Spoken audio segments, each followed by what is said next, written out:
Hey everyone, Mark here. Welcome back to the Visually Stunning Movie Podcast.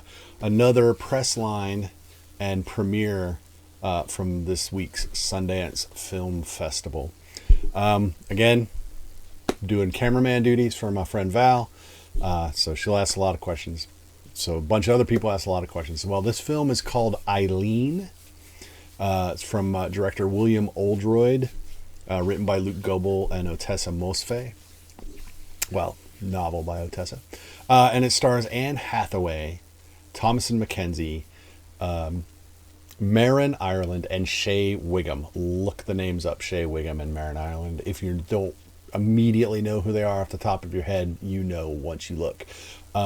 This is set in the 50s, early 60s, maybe 50s. And it's about a young woman played by Thomasin McKenzie, who takes care of her dad at home, who is a former cop, an alcoholic. And she works at a correctional facility. And a new psychiatrist shows up there, played by Anne Hathaway. So that time period, female in a position of authority. So we get some good stuff there. They have this weird relationship. And it centers around one of the inmates there, whose mother, played by Marin Ireland, who also, by the way, has another film at Sundance called Birth Rebirth. So nice, but we'll talk about that one later. But yeah, so Eileen is the story of Eileen and Rebecca St. John, the psychologist played by Anne Hathaway. And before I tell you what I actually thought of the film, let's take a look at some of the press line. You'll see some behind the scenes photos. You'll get more of a feel of what the press line is, and you'll get to see comments from all four of our stars: Anne Hathaway, Thomasin McKenzie, Shea Whigham, and Marin Ireland. Yeah, check it out and see what you think. And when those are all done, I'll tell you what I thought of the film.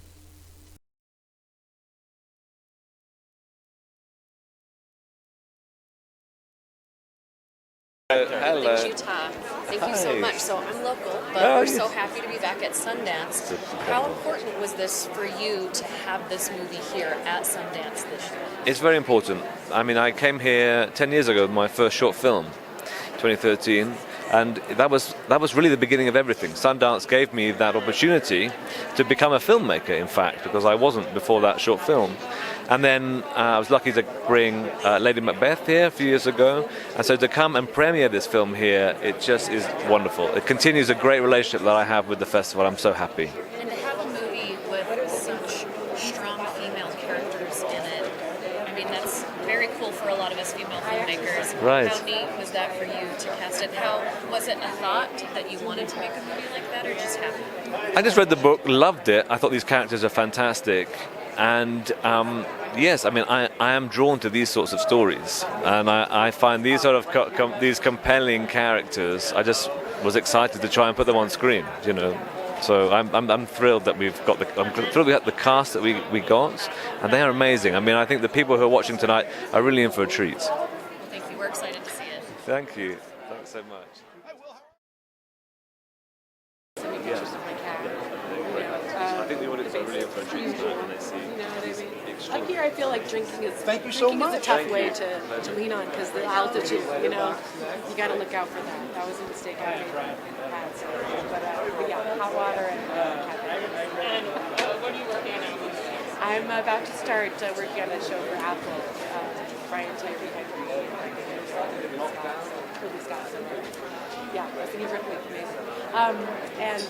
Start that in a couple weeks. Last thing, what's one thing that people don't know about you? Gosh, I'm not actually in a bad mood all the time. I'm not a scary person in real life. I feel like I play a lot of scary people, and I'm generally in a pretty good mood. Yeah. Say your name into the camera that you're watching Life Minute TV. Life Minute? Yeah, it's like, Life Minute TV, yeah. Marin Ireland watching Life Minute TV. You guys are talking about this. Hi, Nice to meet you. Nice to meet you. First, I want to say I love your shirt and thank you for wearing it. That's so awesome. And then I got to see Birth, Rebirth yesterday, and I want to say you're phenomenal. Let's talk about the difference between that character and the character in this movie. Oh, yeah. Well, in Birth, Rebirth, I play basically Dr. Frankenstein, and Laura Moss, who wrote and directed it with her co-writer Brendan O'Brien. We talked a lot about how that character, she was sort of cut off from here down. She looked at her body as sort of a science experiment. She was completely separate. This character, I feel like, is sort of we talked about this character like she was like a wild animal, like a bear trapped in a woman's body. Both of them, I think, struggle with the idea of motherhood. We can say that. But this character is much more of a feral creature. This character was sort of all emotion and no filter, whereas I feel like Rose in Birth, Rebirth, she has such an intense filter that starts about here. So she's like a brain in a jar, and then operating on her own body, as it were. It's so special that you have two movies at Sundance, but also that you are in two very women empowering movies at Sundance. How cool is that for you? It's incredible. I have to say, I mean, last year, there's also another indie that I made last year in a similar time frame. I made them all in about 3 months early in the year. And it's an incredible thing. I know there's so many actors who've been around longer than me who often say things like, I've only worked with one female director or whatever it is, and I've been so lucky, not just in the last year to work on projects that also centered women, but in the last couple of years. I did a project called Why the Last Man that was the first time I'd ever experienced a female showrunner, female DPs all on the same television show. It makes a difference, and I wouldn't necessarily say, I wouldn't go so far as to be like it's better than another thing. It's a different sensation though, and you don't realize as a female identifying person in this business how much you maybe had become accustomed to working in a male-dominated industry until you're in a different atmosphere, and things just feel slightly different. When we were shooting some of those scenes in Birth, Rebirth, there's like a self-insemination scene, there's a medical abortion scene. There are things like that when you're talking to a completely sort of female, trans, non-binary team on set that day. It's a different conversation that you're able to have about what those things feel like and look like, and what is uncomfortable and why, and all of those things. Remember, Brita Wolo's in the movie was talking about how she was shooting the emergency C-section scene, and there were like 5 or 6 people on set who were like, this happened to me, and that, I don't know, would necessarily be spoken about if the room was dominated by men, even if people in the room had that experience. It just opens up. It just makes for a different sense of possibilities that maybe we've been cut off from in the past. I think that's like the real kind of blessing of it all, is just allowing for more opportunity and a different sense of openness, possibility. I love it. Both movies cause a lot of great conversation, and we appreciate that. And I'm so excited for everything you're doing, and I can't wait to see your new series that you said is going to be on Apple TV. Yeah, thank you so much. I really appreciate it. Thank you. Thanks.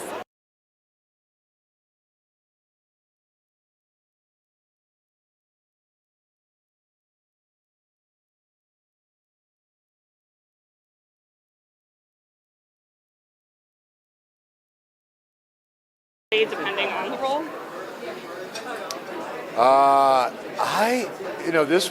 This Jim Dunlop took a lot to try to figure him out, because on the page he is a brutal character.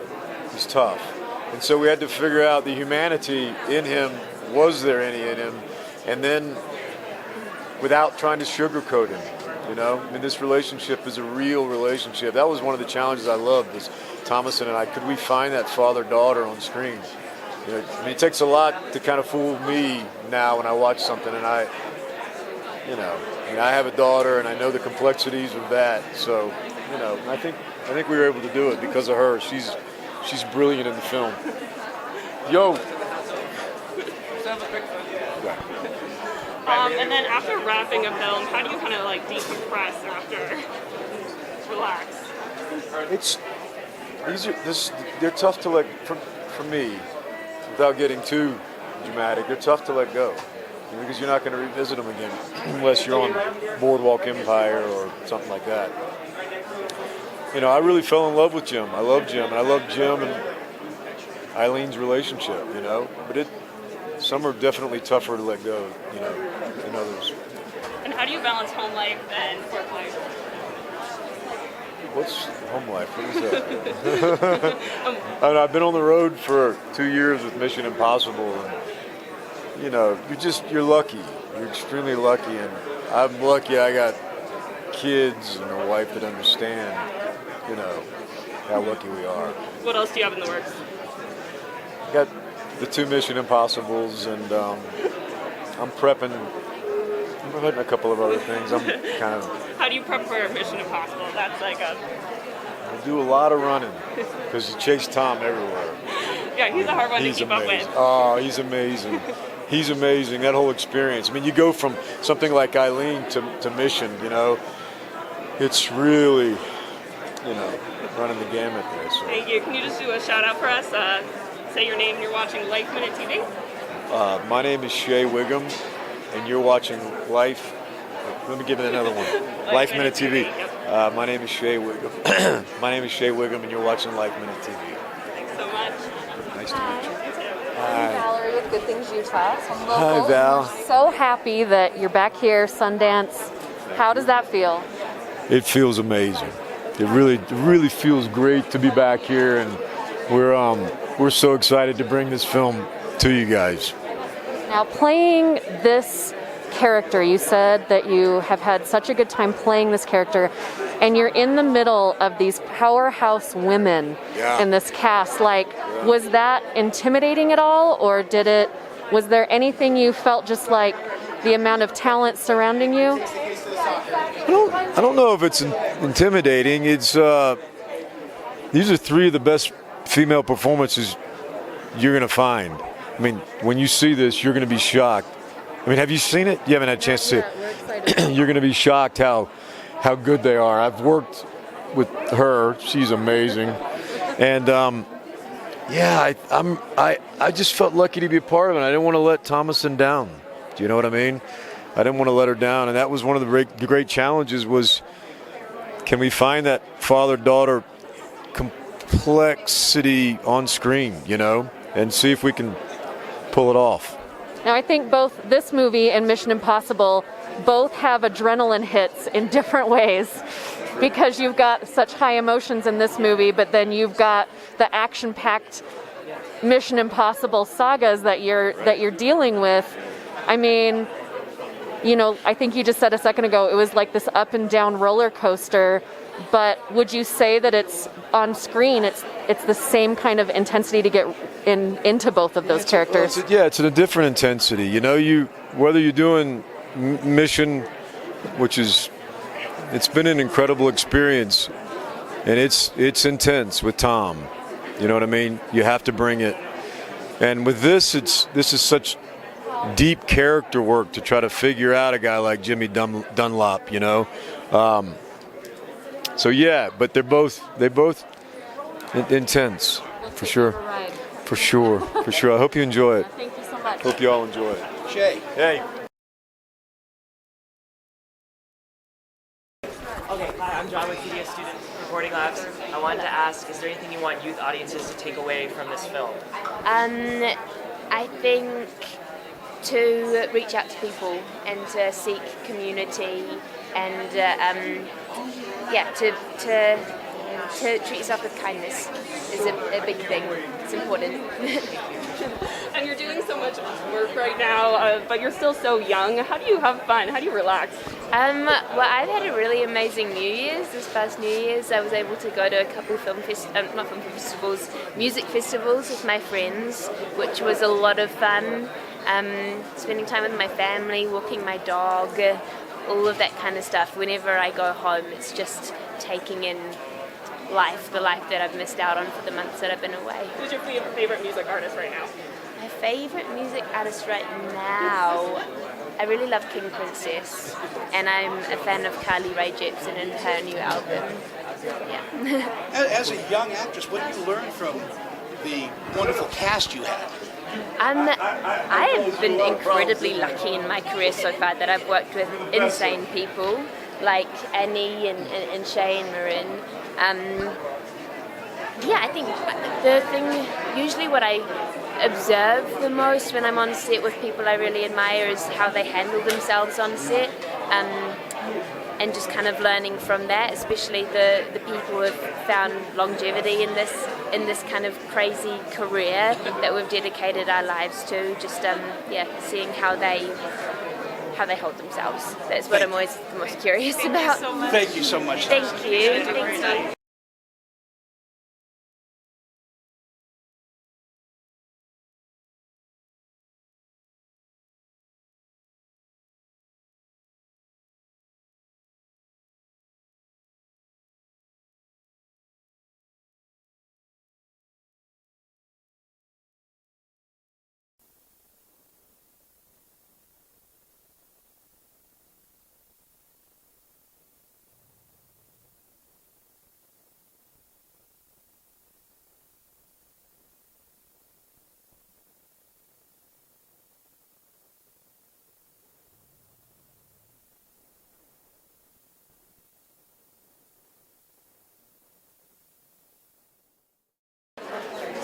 I read the script first, and the first thing that made me want to be involved with it was William Oldbury.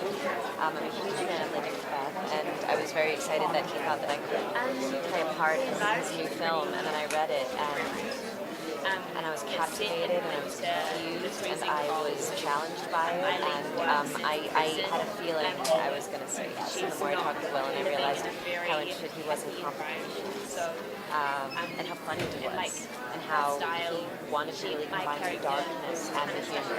Oh my God. From what we've read, it seems like an interesting, dark, dynamic kind of story. What do you feel like a lot of the audience is going to come away with after they watch the film? I haven't let myself go there, but I'm hoping. It's a movie. I don't know if everybody's going to love it. You never know, right? And so if you don't love it, that's fine. Like we're good. But if you do love it, I hope we find each other so we get to talk about it, because I love it so. So I don't want to. Let's give it a second. How do you feel bringing this movie not only back to Sundance, but coming back to Sundance after a 2-year hiatus between first and attendance?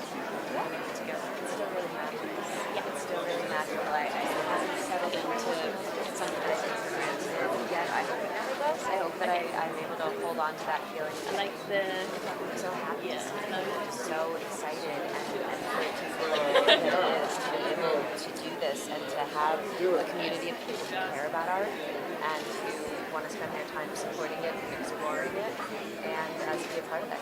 It feels really amazing. Wonderful. Thank you so much. Really appreciate your time. Oh, okay. Hi, Cora.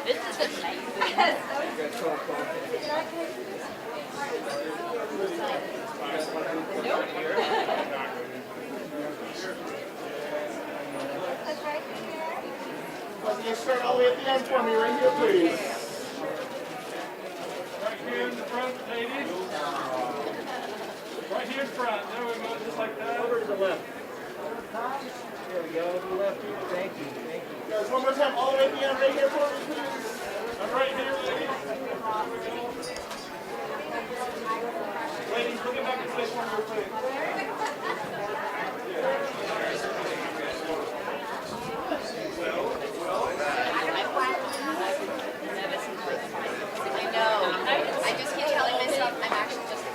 Hey, sorry, before we do this, can we do one with directly to the three of them? It's me underneath here. They weren't letting me in because I had no credentials. So I just was like, no, They all want to. If you just let me in, I swear, no one's here.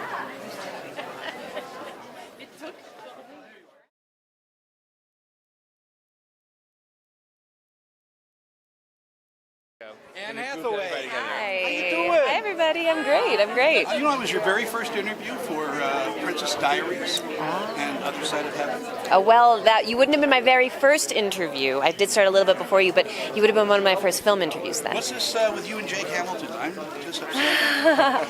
No, why are He you replaced upset? me in your heart. That's a big statement. Hey, congratulations on probably one of the best performances of the year so far. You've seen it? Yeah. Well, thank you so much. How did you see it? Nobody's seen it. I've seen it. Thank you very much. That's very kind to say. I mean, it is January, so we'll talk to you in December. And Thank you have such a strong cast. I feel so lucky to be in this film and to be in this cast. Like heavyweights, like and some people that maybe audiences aren't as familiar with. And everybody's a revelation and a discovery in it, and everybody's work is. I mean, I'm like, I'm an actor's actor, so I was just so happy on set every day watching everybody kill it. Yeah, and I want to introduce you to Val. Hi, Val. We're from Utah, so we're so happy that you're back here. And how does it feel to be back at Sundance in person and having people see movies in theaters? Magical. It feels genuinely magical. I feel like the pandemic was a reset for a lot of people and for a lot of ways, and whereas I might and actually had come here to this festival before and focused a lot on how scary it all was, I decided this time to just let myself feel really excited, and I'm really happy to see everybody, and I'm really happy to be here, and I think making movies is a wonderful thing to do, and I think supporting movies is amazing, and thank you everybody for doing that, and that's kind of simply it, Great, thank you. Really great cast of actors in Eileen, I have to say, and the director is really great too, William Oldroyd. So, as for the film itself, I'm sure because of the people involved, I'll bet it's already got a distributor. I'll bet somebody already bought it, and I just don't know that yet. So it'll probably be in theaters sometime in 2023, would be my guess, sooner rather than later. Of course, it could wind up on streaming. That's the way the film industry works now. But this is a film that is just really full of good performances from all four of these leads. And it's got this period stuff, it's got this family drama, and then it's got this weird dark turn that it takes toward the end. It's really just a nice piece of character work to watch. The idea of incarcerated individuals being incarcerated for this or that or the other, or were they? Families knowing things about family, family dynamics, broken family dynamics, the good old dysfunctional family on so many levels in this film. The outsider coming in, and Anne Hathaway's Rebecca St. John. I don't want to ruin it, because when you get to you think the film maybe is playing out a certain way, and then you get to a point where it flips, and it goes to that dark place, and it becomes a really interesting and kind of ambiguous ending, but one that I found actually really satisfying when we got to it. So definitely check out Eileen. It is rated R for some violence and language, but it's just really fabulous. Another win, another great fun press line at Sundance for me to have partaken of. So check it out, Eileen, William Oldroyd, with Anne Hathaway, Thomasin McKenzie, Shea Whigham, Marin Ireland. Really solid top to bottom. I think if you want something that's just a nice slow burn, figure out what exactly is going on kind of film, I think you're going to be happy with it. So there you go. So I hope you enjoyed the look at the press line. You enjoyed the commentary that we got. I hope you enjoy Eileen when you go see it, not if you go see it, because I know you're going to go see it, because you're one of those people that's going to enjoy it. So as for me, don't forget to like us, follow us on social media at VS Movie Podcast. If you're watching here on YouTube, click subscribe. That would help out a lot as well.